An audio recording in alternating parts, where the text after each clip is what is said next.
Alright, when you use the word I or self, what do you really mean by it?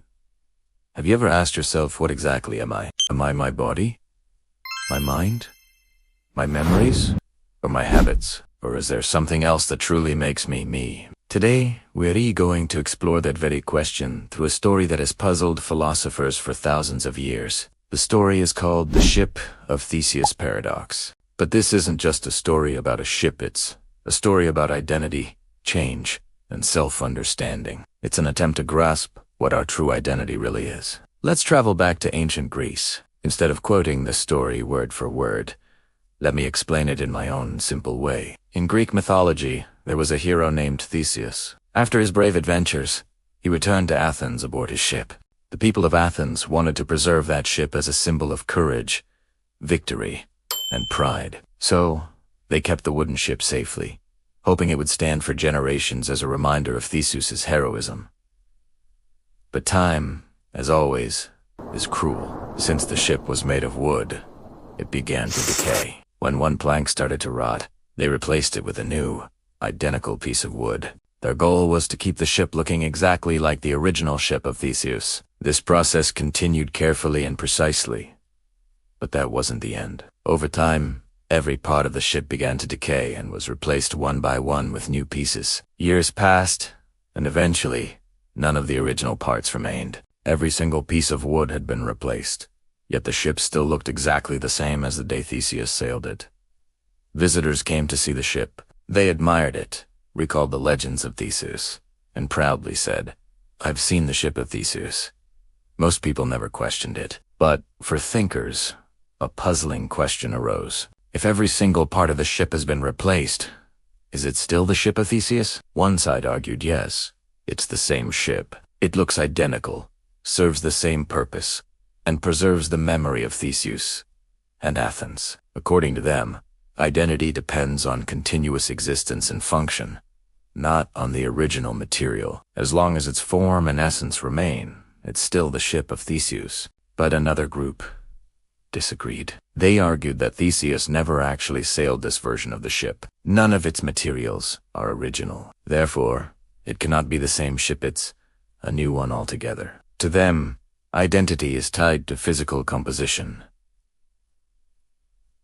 Without the original materials, the identity is lost. Yet this view raises another question at what exact point did it stop being the original ship? After replacing one plank, 10,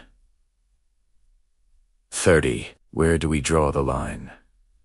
To simplify this logic, imagine a pile of sand. If you start removing grains one by one, at what point does it stop being a pile? That's the same dilemma.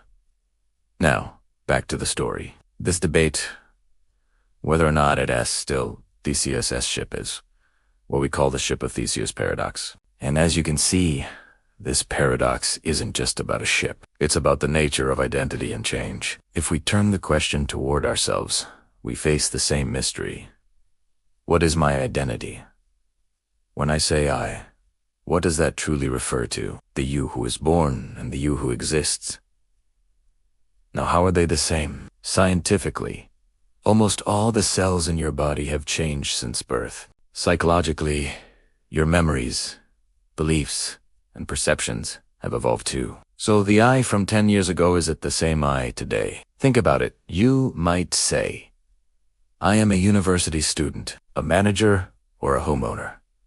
But none of these are your permanent identity. Do you believe that, as a human being, you have a core essence, something unchanging that defines your true self? Share your thoughts in the comments below. I do have my own answer, but I won't reveal it yet. I want you to reflect on it yourself. Before answering, we may need to explore deeper philosophical ideas like soul and consciousness. Many of you who study philosophy or science may already know about one of today's biggest unsolved mysteries, the hard problem of consciousness. In the future, when I discuss the philosophy of artificial intelligence, I'll also explain that problem in detail. But for now, let me leave you with a challenge. After all the parts have been replaced, there stands a new ship by the sea, identical in every way, carrying the same memories and meaning. Let's call it Shippa. Now imagine someone gathered all the discarded old planks and built another ship using only those original materials. Let's call that ship B. Both look exactly like Theseus's ship. One made of new wood, one made of the old. So tell me, which one do you believe is the real ship of Theseus' ship? A, ship B, or neither? Or do you have an entirely different answer? Share your thoughts. I'd love to know. I've added 2 more videos in the suggestions. After watching this one, go check them out to deepen your understanding of this concept. See you in the next video. Stay curious, stay thoughtful.